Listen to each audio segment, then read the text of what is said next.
ऐसे करताड़ू त का करी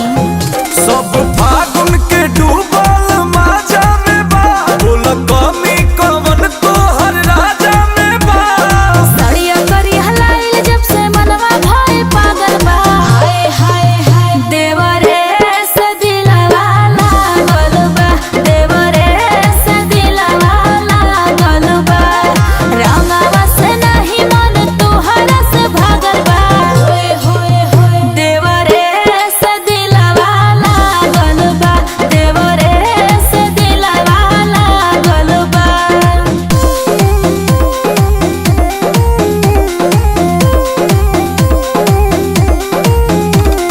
अरे ई करे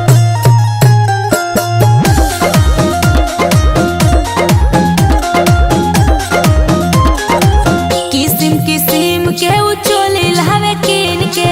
कैसे भुलाई जाई राजा ओह दिन के लियाई त लगाई के ना मन बे तहरा हमारा में भेद सोना करता जवानी में खाता में छेद सोना करता सूत गइल ह तू त उतरात भर जागल बा हाय हाय हाय देवरे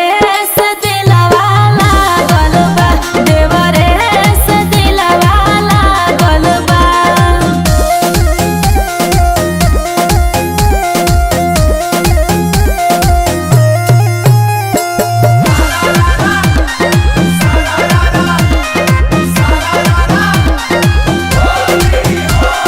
जननी ना राजा तू तूर देबा दिल के तू नहीं बुझेला उहे बुझे फील के